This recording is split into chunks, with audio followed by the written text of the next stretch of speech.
Green Bay isn't a flawless team, but when you have a very sound culture, when you have a good head coach, when you have the quarterback position figured out, even if it's not a great quarterback, as long as you have a solid answer there, you're in a good spot. You're not going to be overly bad. That's the part of this list that we are now on. Every team from this point forward knows who their head coach is, and they don't have any questions about it. All these teams, even if it's not an elite quarterback, they know who their quarterback is, and there is not a question about that. And the culture's good. All of the teams from this point forward. That head coach, by the way, is Matt LaFleur, who is my favorite offensive mind in the sport. LaFleur's contributions to this team start on the whiteboard. I mean, his utilization of motion, the unique variations of plays in the run game, all the different play fakes and misdirection, the special formations like split back gun with a wide receiver in the backfield. All of this stuff makes Green Bay so fun to watch. He does so much different stuff to catch the defense off guard and make them vulnerable. And he has players that really take advantage. For starters, the receiver core, which is very deep, but now has a true wide receiver one, which they haven't had since Davante Adams. Yeah, Matthew Golden's a rookie, but I feel pretty good about his ability to come in and pretty early on establish himself as the best receiver in that room. And that's not a knock on the other guys. I just really like Matthew Golden as a prospect.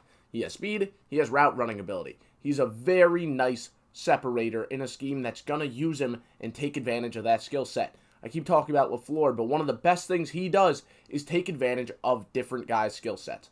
He sees a guy like Jaden Reed and says, let's get him the ball in space. He sees a guy like Christian Watson and says, I want you to stretch the field vertically. A guy like Romeo Doubs, settle versus zone and make catches in traffic. And then Dontavian Wicks is going to be more of that separator, route runner type. Matthew Golden is supposed to be kind of a hybrid of all of that. That's why he's going to be the go-to guy here. But everyone else is still going to have their role without a doubt. And their quarterback, Jordan Love, is going to take full advantage of their skill sets too. He's not afraid to try the defense and put the ball in harm's way. Sometimes the Packers will be rewarded for Jordan Love really testing tight windows. Other times, they're going to lose a game because of him. That's just the product that you're going to get with a quarterback like Jordan Love, and I think they're perfectly fine with that. I think they are. They're going to be supporting him when he throws 4 touchdowns, but when he throws 4 interceptions, they're going to ride that too. You're going to ride a gunslinger like Jordan Love through the ups and the downs. But Jordan Love's a good gunslinger, so we're going to see the ups be higher than the downs. But the downs are definitely going to be a thing throughout this season and throughout his tenure with Green Bay. But what about stability and consistency on the offensive side of the ball? How are they going to get the 4 yards when they need it without risking putting the ball in harm's way?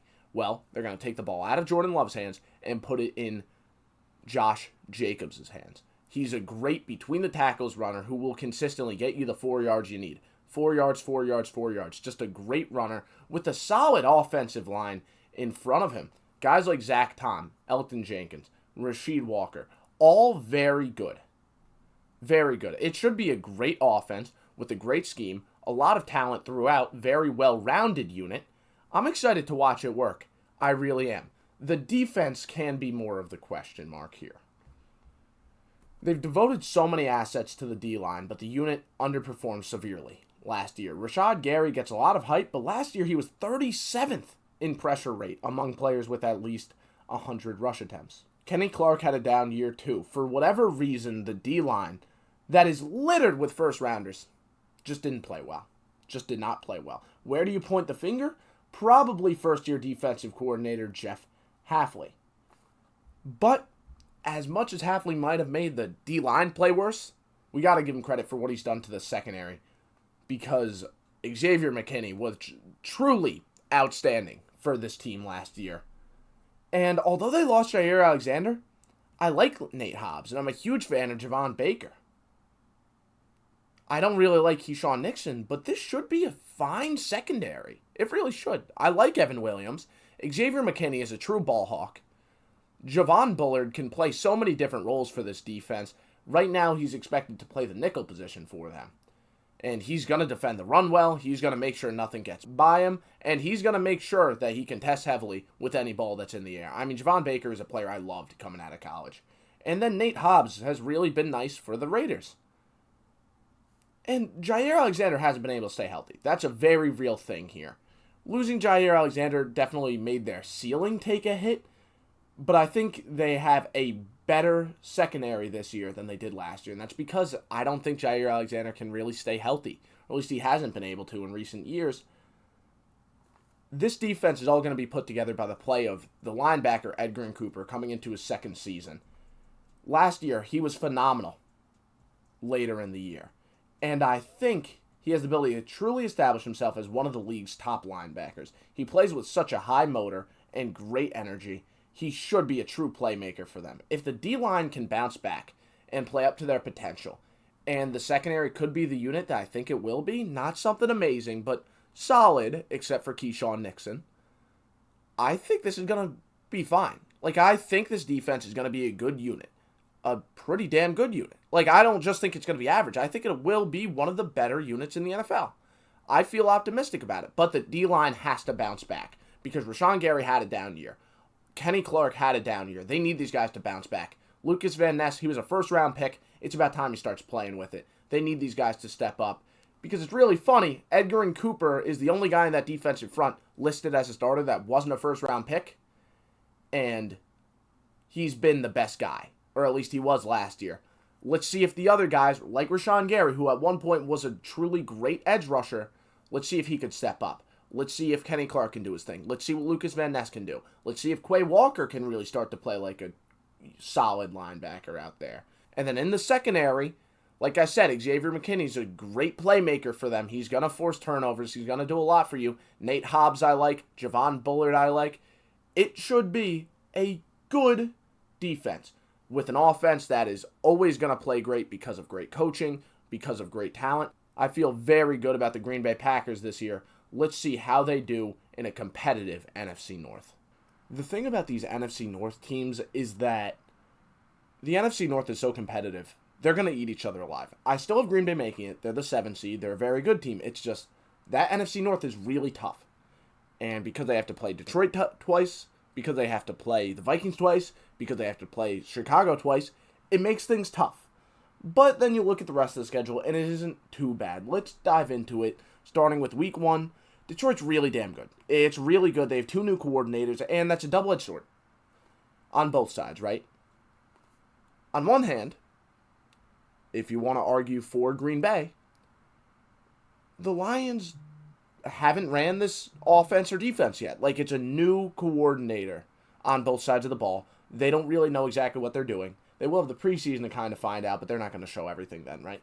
So it will be some adjusting. But on the other hand, the Packers don't have film on it yet.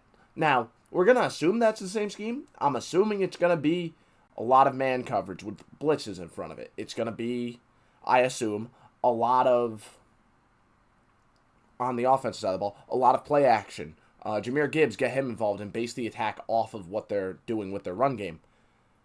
I'm assuming it's going to be the same type of thing. But we don't really know. We don't know the specific wrinkles. And I think against a division rival, Detroit might pull out some stuff to really catch Green Bay off guard. I think. Now, again, if you want to take Green Bay just because Lions, 2 new coordinators that take some adjustment, I get it. I 100% understand it. But personally, I'm taking Detroit in Week 1. Week 2, I have Green Bay winning against Washington. They're the home team. They lost last week. I think they definitely want to bounce back. I don't think that Washington's some very scary matchup. I talked about it. I think Green Bay's secondary is a lot better than they're getting credit for, right?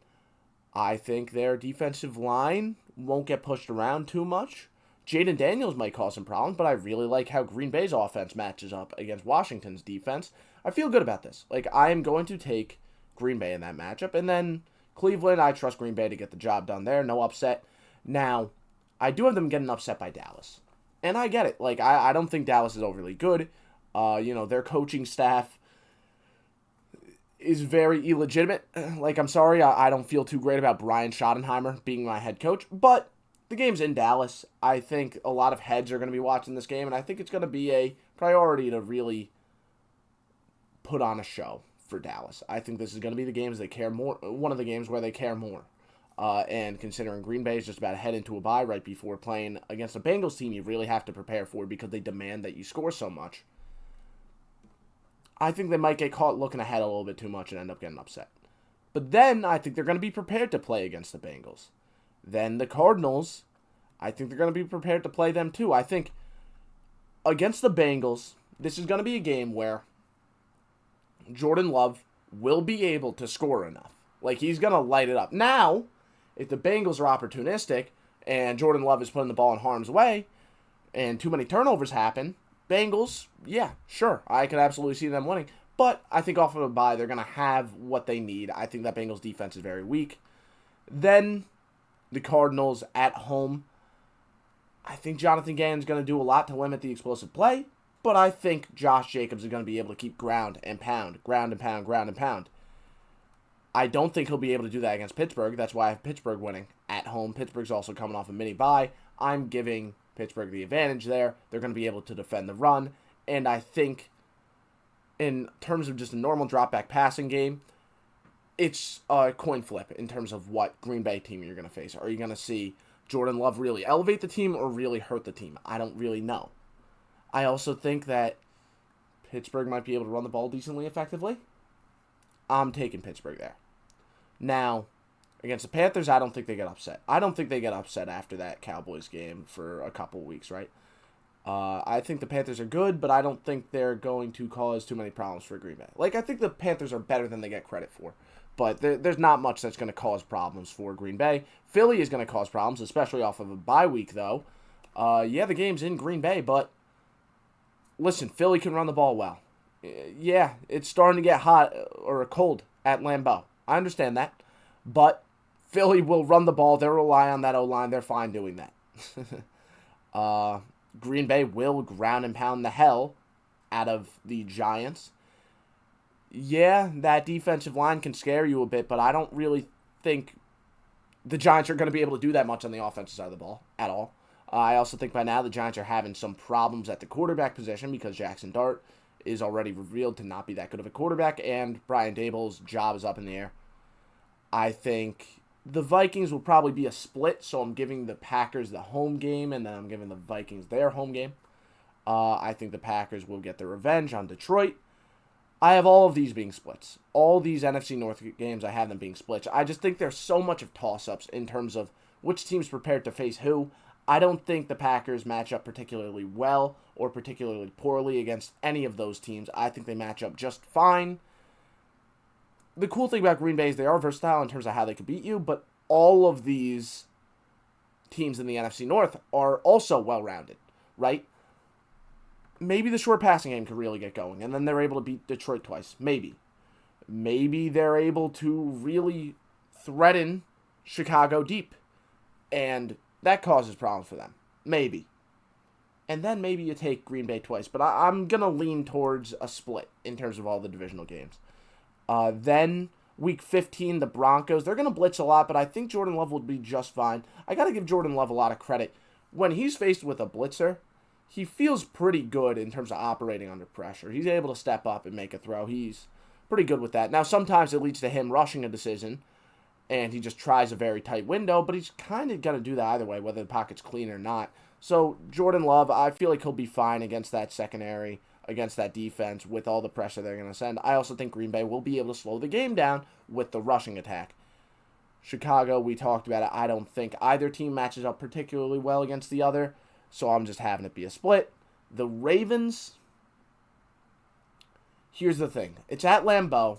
Which team runs the ball better? It's the Ravens. I'm sorry.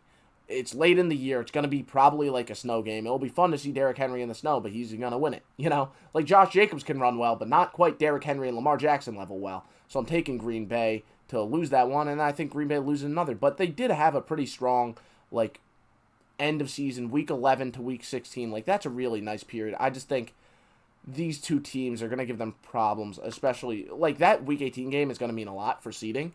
But I think Kevin O'Connell has a lot of those plays he'll pull out in a situation like that, in these big games.